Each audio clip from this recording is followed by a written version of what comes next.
FEMEBA, la Federación Médica de la Provincia de Buenos Aires. Muchas gracias, tengan ustedes buenos días y muy buen año. Empezamos las actividades científicas entonces con esta presentación, actualización de la COVID-19, arrancando el tercer año de la pandemia. Por supuesto, no tenemos ningún conflicto de interés en el tema. Vamos a revisar la etiología, la situación epidemiológica, las vacunas disponibles en la Argentina, que hoy está muy acotado, eficacia, efectividad y seguridad, sobre todo lo que nos importa en la actual situación y los desafíos, por supuesto, que se mantienen. Con respecto a la etiología, a la mañana de hoy hay más de 14 millones de genomas ingresados a la plataforma GISAID, que es la plataforma internacional. Se mantiene la clasificación en 7 clados, las distintas cepas y las observaciones en cuanto a lo que ha ocurrido con las mutaciones, sea de aminoácidos o de oligonucleótidos. Esta es una imagen de las mutaciones de los aminoácidos en la espiga, y la razón de esta variabilidad en la espiga es lo que lleva a la investigación de nuevos antígenos que sean más estables, porque la situación hoy es que vamos con el desarrollo de vacunas detrás de la realidad. Es lo que nos está ocurriendo, es decir, el virus va más rápido que nosotros. En nuestro país se han estudiado 3.341 genomas entre enero del 2020 y el 31 de diciembre del 2022. Y ya desde noviembre está la detección de la circulación de los nuevos linajes y subvariantes. Las variantes de preocupación, la Organización Mundial de la Salud y el Grupo Técnico Asesor mantienen las características: aumento de la transmisibilidad o cambio en la epidemiología, aumento de virulencia, cambio en la presentación clínica de la enfermedad y disminución de la eficacia de las medidas de salud pública. Esto no ha ocurrido. En los medios de diagnóstico ha habido cierto impacto con escape para el diagnóstico de algunas variantes. Sí hay escape con respecto a los anticuerpos de las vacunas y algunos tratamientos disponibles, sobre todo con las últimas subvariantes. La variante de preocupación es Omicron. Nosotros y el mundo tuvo predominio de las variantes BA4 y BA5, que fueron las que dominaron durante numerosos meses del año 2022. Y recuerdan que nosotros tuvimos el pico de Omicron en enero del año pasado, con el máximo en un día de 242.000 casos confirmados. Estamos hablando de hace nada más que un año. ¿Cuál es la situación ahora? Omicron ha generado, sobre todo Omicron B5, subvariantes y sublinajes. Uno es el BQ1, que es un sublinaje de BA5, que a su vez derivó en BQ11, que es la que se denomina perro del infierno o cancerbero o perro de 3 cabezas. Es 10 veces más transmisible y 4 veces más resistentes a los anticuerpos. ¿Esto qué quiere decir? Que con esquema completo de vacunación podemos enfermar, pero las formas clínicas van a ser formas menores, tal cual como viene ocurriendo. Y el otro linaje derivado de Omicron, de BA2, es el XBB, y el derivado XBB15, XBB se denominó grifón y XBB15 es el que ahora está más nombrado, que es Kraken, que hasta ahora es la variante más transmisible del SARS-CoV-2 que ha sido detectada tiene 63 veces menos posibilidades de ser neutralizada por los anticuerpos, sea por los producidos por la infección natural o los inducidos por la vacuna, y Kraken tiene un periodo de incubación más breve. Recuerden que con Omicron estábamos con un periodo de incubación de 3 a 5 días. Cuando habíamos iniciado la pandemia con el virus original de Wuhan, con un periodo de incubación que iba en promedio 10 días. Tenía un rango de 7 a 14 días. Ahora estamos con periodos de incubación realmente muy cortos, pensar alrededor de 3 a 5 días. Con respecto a la situación epidemiológica, los datos al 16 de enero a nivel mundial de la Organización Mundial de la Salud, 662 millones de casos confirmados, 6 millones de muertes y más de 13.000 millones de dosis de vacunas aplicadas. Esto lo enfatizamos porque ustedes saben que todavía hay escépticos para las vacunas, incluidos lamentablemente algunos miembros del equipo de salud. En nuestro país también al 16 de enero teníamos algo más de 10 millones de casos confirmados, 130.300 muertes y 113 millones de dosis de vacunas administradas. Con respecto a lo que nos ocurrió desde el punto de vista epidemiológico, es lo que estamos viendo desde el comienzo, el pico que se inició en la Semana Santa del 2021 con la variante Gamma, originalmente denominada Manaus, y el pico que comentábamos de hace un año con la variante Omicron, y la enorme reducción en cuanto a la carga de enfermedad, que es el impacto logrado por las vacunas, y también tenemos que ser realistas por el cambio en la estrategia de vigilancia de la COVID-19, porque todos sabemos que no se toman muestras con la intensidad de años anteriores. A partir de abril del año pasado, el Ministerio de Salud de la Nación implementó una estrategia de vigilancia epidemiológica integral para las infecciones respiratorias agudas y suma SARS-CoV-2 a virus influenza, sincicial respiratorio, metaneumovirus, adenovirus.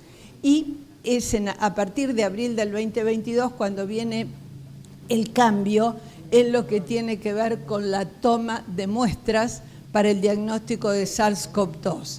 De modo que se toma a personas mayores de 50 años, personas con factores de riesgo o que tienen antecedentes en las últimas 2 semanas a regiones en las cuales hay circulación de variantes nuevas, o es una persona con enfermedad grave que está internada o que ha fallecido, y los casos inusitados, y en todas las personas que trabajan o residan en comunidades semicerradas, como son las instituciones carcelarias y las instituciones de cuidados prolongados.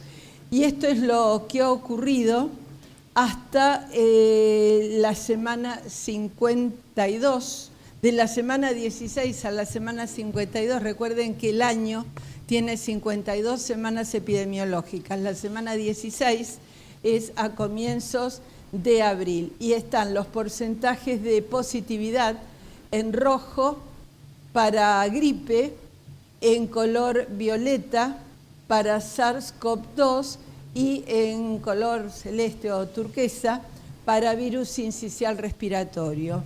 Y observamos claramente cómo cuando disminuye la circulación de influenza, aumenta la de SARS-CoV-2 y viceversa. Es decir, que hay un neto predominio, fíjense, SARS-CoV-2, sobre todo en otoño e invierno, y después, más tardíamente, como todos lo hemos vivido, ¿no es cierto?, a partir de agosto, se dispara los casos de influenza.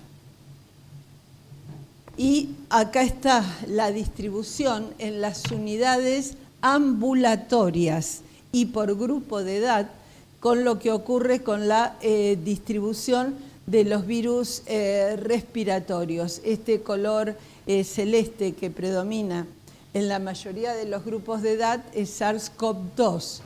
Influenza en color verde, el linaje que tuvimos circulando fue el linaje Victoria, y influenza H3 es la que está en color fucsia.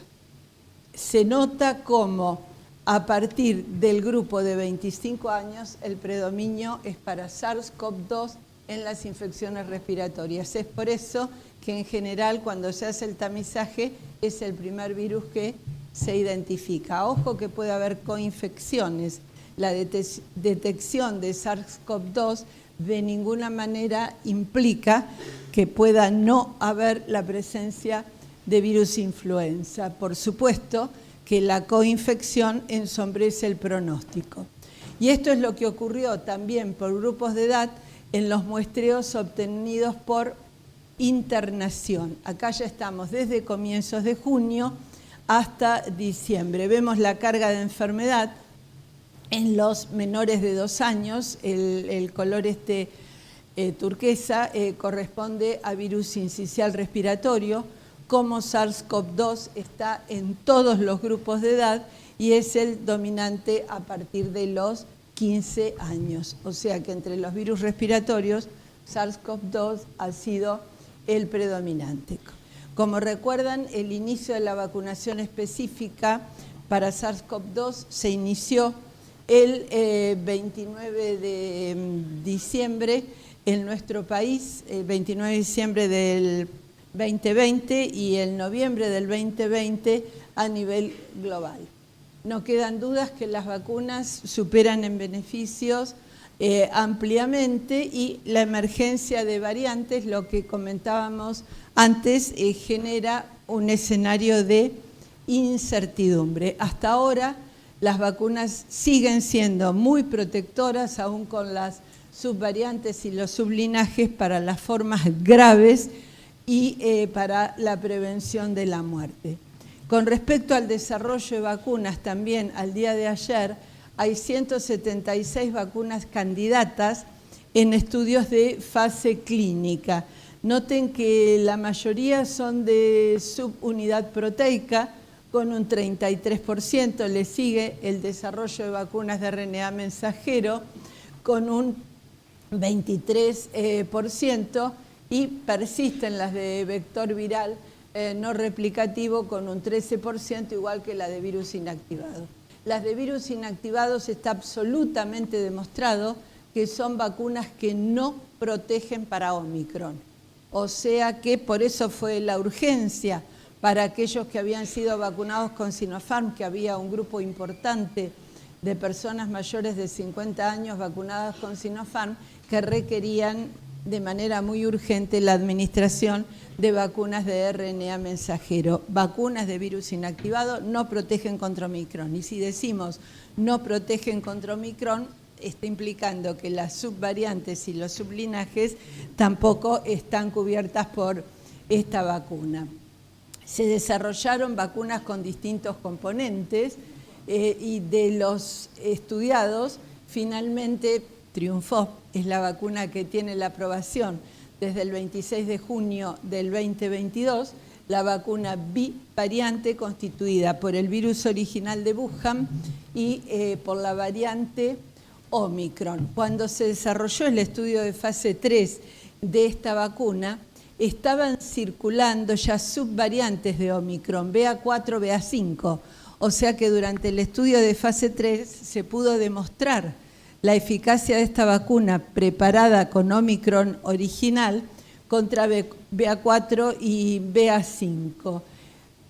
Produce un título muy importante de anticuerpos neutralizantes y hasta ahora está demostrado que protege contra subvariantes y sublinajes.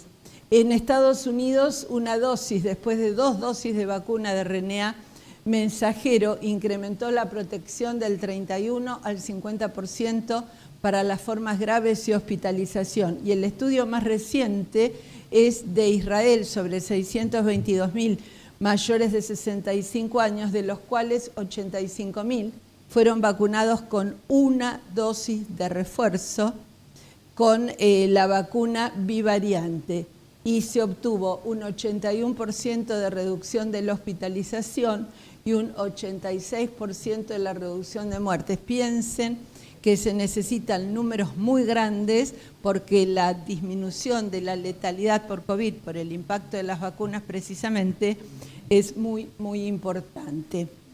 En nuestro país tenemos la historia de las vacunas desde la introducción de Sputnik. Lo que va a persistir, por supuesto, van a ser las vacunas de RNA mensajero, hasta ahora producidas por dos laboratorios. Nosotros tuvimos la introducción de las vacunas pediátricas y hoy ya tenemos vacunas desde los 6 meses de edad. O sea que de 6 meses en adelante, tal cual como ocurre con las vacunas para la prevención de influenza, tenemos disponibilidad de vacunas.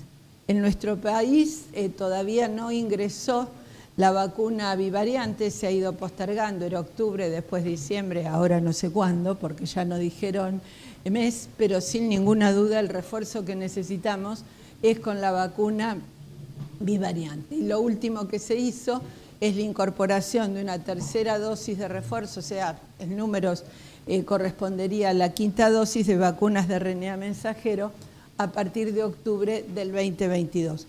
Los datos están muy, muy atrasados, pero habíamos hablado del total de dosis administradas y acá tenemos las coberturas al 31 de octubre del año pasado, lo que tiene que ver ya no el número absoluto, sino cuando hablamos de coberturas vacunales. Al menos con una dosis, en mayores de 18 años, el 90% de la población. Esquema primario completo, 83%. Esta es una deuda muy, muy importante que tiene impacto en la salud. Y con el primer refuerzo, fíjense, 48%. Estas cifras de octubre ahora se deben haber movilizado muy poco, porque si bien a propósito de Kraken y de el perro del infierno se activó la vacunación, es mucha la brecha que tenemos, ¿no es cierto? Con la dosis de mínimo, el primer refuerzo, que sería un esquema completo para Omicron, necesitaríamos arriba del 90%. Así que esta es una deuda en salud importante. Y con los chicos, fíjense lo que ha ocurrido con los adolescentes. Coberturas del 86% con esquema completo y con el primer refuerzo únicamente el 37%.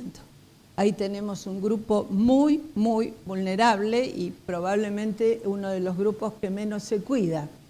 Y en el grupo de 6 meses a 11 años es bajísima la vacunación entre los 6 meses y los 3 años. Hay un rechazo muy importante de los padres a la vacunación y hay falta de recomendación de la vacunación por parte del profesional médico interviniente. Tenemos un 82% con primera dosis, un 66% con segunda dosis y con refuerzo prácticamente una cantidad marginal, un 10%. Ahí estamos hablando todo el grupo, lactantes y niños de 6 meses a 11 años. Y cuando lo tenemos en números absolutos, eso era el 31 de octubre del 2022, los datos al día de ayer publicados, primera dosis 41 millones, somos 47 millones, alrededor de eso algún día sabremos el número, con segunda dosis 37 millones, con una dosis adicional que fue para aquellos vacunados con Sinopharm, 3 millones, primer refuerzo, tercera dosis, 22 millones. O sea que si observamos, tenemos una brecha de 15 millones de personas al día de ayer que no recibió el refuerzo. Y vuelvo, necesitamos vacunas de RNA mensajero, necesitamos esa tercera dosis para la protección frente a Omicron. con segundo refuerzo o cuarta dosis 7 millones y con tercer refuerzo o quinta dosis 1,5 millones. O sea que realmente ha bajado de manera muy importante la vacunación contra la COVID. La eficacia y efectividad, simplemente recordarles que frente a Delta ya había una disminución importante en cuanto a la protección, que se bajaba de un 90-92% a un 88%. La protección contra las variantes de Omicron disminuyó tanto para las vacunas de RNA mensajero como para las vacunas de Oxford AstraZeneca, que fue la primera señal, sobre todo del escape a las vacunas de vector adenoviral. Y la vigilancia de los SAVIs, acá la información, los efectos adversos inducidos por las vacunas, también está muy retrasada. El último informe es hasta el 31 de octubre del año pasado y están discriminados por grupo de edad, desde más de 60 años hasta el grupo de 3-4 años. No hay datos de 6 meses a 3 años todavía, y aquí tenemos por 100.000 dosis el grupo con mayor cantidad de efectos adversos informados es el de 40 a 49 años, con un 89%, seguido del de 18 a 39 con un 74% y de 50 a 59 con un 68%. Acá se van adicionando los datos y en realidad la cantidad de notificaciones de efectos adversos más importantes ocurrió con la introducción de la vacuna, sobre todo con el uso de Sputnik. Ahora es una práctica como que cada día está más relajada. Acá del 29 de diciembre al 2020 al 31 de enero del 2022 ya nos vamos a concentrar en lo que debería ser lo único que sigamos comprando y utilizando, que son las vacunas de RNA mensajero. Acá lo que pasa con Moderna también son tasas por 100.000 dosis aplicadas. Las manifestaciones locales, el síndrome gripal locales con un 2%, el síndrome gripal también con un 2%. Ahora ha habido rechazo a la vacunación porque sobre todo los adultos que literalmente lo describen, me di la dosis de Moderna y me mató. Así, ¿no es cierto? El cuadro gripal, las alergias, el cansancio, 2-3 días fuera de pista y así se va corriendo la voz y bueno, y en los grupos se vacunó uno, se vacunaron 2, tuvieron efectos adversos y no se vacunan. Hoy no tenemos disponibilidad de vacuna de Pfizer, las dosis que hay son de la vacuna de Moderna. Y países como Chile, que tiene incorporada la vacuna bivariante desde el 1 de octubre del año pasado, no vacuna extranjeros. Uruguay no tiene todavía la bivariante, la va a incorporar como estrategia vacunal en el otoño y también cesó la política de vacunación extranjeros. O sea que tanto Chile como Uruguay han limitado su estrategia vacunal a los residentes. Tengamos presente que se administra con otras vacunas en forma simultánea y que no hay necesidad de intervalo con otras vacunas. Esto es muy importante ahora, sobre todo febrero, cuando debería haber un pico de vacunación por el ingreso escolar y después con la vacunación antigripal cuando la tengamos disponible. La duración de la inmunidad por infección natural de 9 a 12 meses, recordar que no hay inmunidad cruzada entre las infecciones por distintas variantes o linajes y la inmunidad por vacunación de 6 a 12 meses. Y la respuesta es muy robusta y persistente con las dosis de refuerzo. Los desafíos se mantienen, en algunos creo que estamos peor que cuando empezamos a plantear: respetar y hacer cumplir el derecho constitucional a la salud, la equidad y la calidad en el acceso a la atención, vamos para atrás, priorizar la asignación de recursos para el sistema de salud, inversión sostenida en infraestructura, no la tenemos, disponibilidad oportuna y suficiente de insumos, ojo con esto, porque han faltado insumos, no se olviden que muchos de ellos somos dependientes de la importación, lo cual genera un cuello de botella importante, acciones coordinadas entre los distintos efectores, capacitación y actualización del personal, mejorar la calidad de la vigilancia epidemiológica. Esto ha disminuido incluso con la disponibilidad de las pruebas rápidas en la farmacia y esto se notó a partir de finales de noviembre. Faltaron equipos de pruebas rápidas y el que lo compraba no cumplía con la legislación porque después era positivo y no notificaba. O sea que con eso se perdió una cantidad para conocer la situación importante de casos, y veremos qué pasa con las plantas productoras, las autoridades regulatorias, la actualización y lo que sí es muy importante, el desarrollo de las vacunas polivalentes y seguir la investigación de nuevos antígenos. Como vimos, estamos muy lejos de tener una cobertura vacunal, hablamos de esquema completo del 85% y una óptima sería del 95%. Tenemos que seguir ganando confianza, ha sido un efecto en contra esto ahora con las dosis de refuerzo, los efectos adversos de la vacuna Moderna, la detección y la notificación de los ESAVIS que está muy, muy relajada y un adecuado programa de comunicación. Ya no tenemos dudas con respecto a las vacunas, seguimos construyendo y vamos emergiendo. Y terminamos con esta frase de Aristóteles, que la esperanza es el sueño del hombre despierto. Seguimos con eso y tendremos que seguir trabajando. Bueno, muchas gracias y bienvenidas las preguntas.